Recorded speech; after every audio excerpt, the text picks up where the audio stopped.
19 minutes after 11 is the time. I'm just having a little look at the CV of Steve Brine, a politician to whom we will turn our attention shortly.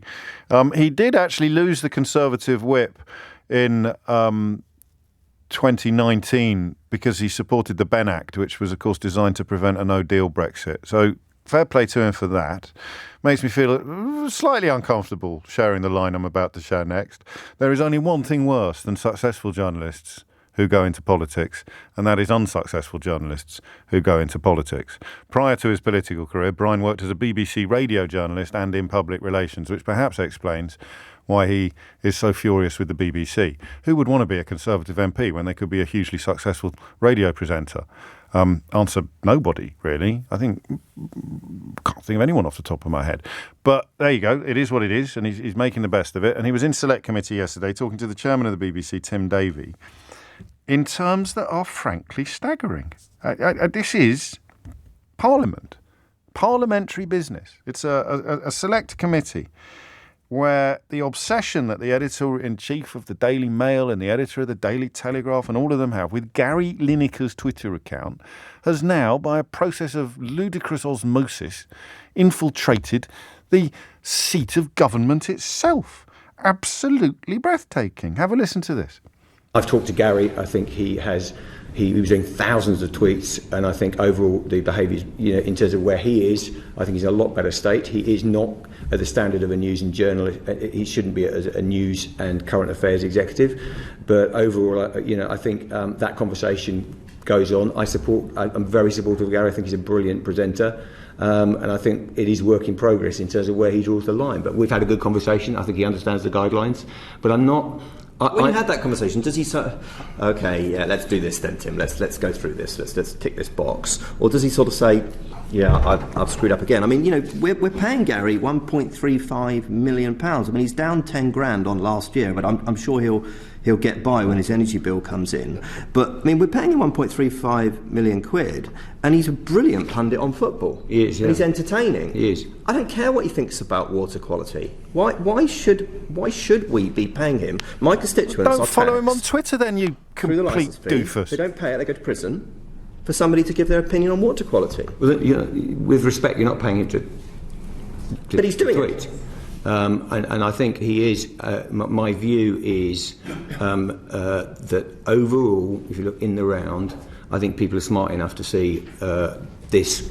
Look at this sensibly. I think Gary and I have had conversation that says, and I think he's seen a massive improvement to where he was a few years ago in terms of his entry into party politics.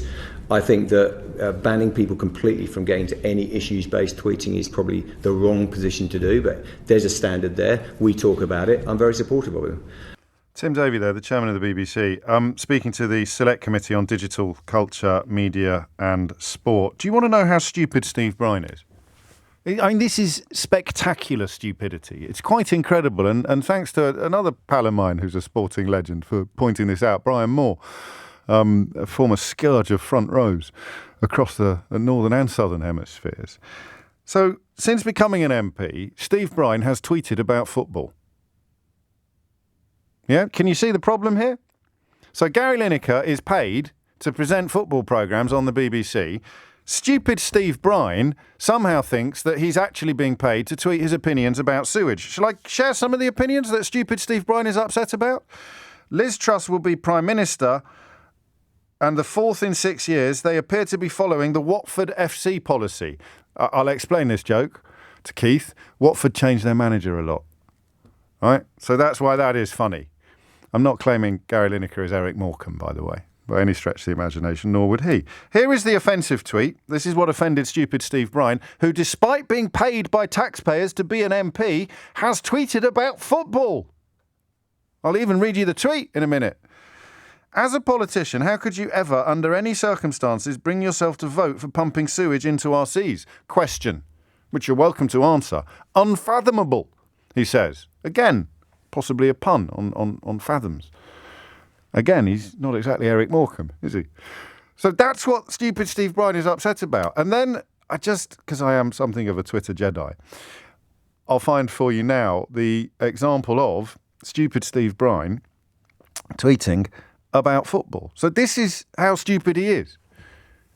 Unbelievable scenes at Old Trafford. Liverpool are very good and Man United are very poor right now. But in my opinion, the Premier League has a problem. There are really only 3 teams who can win this league, which is only one better than a very Scottish kind of situation.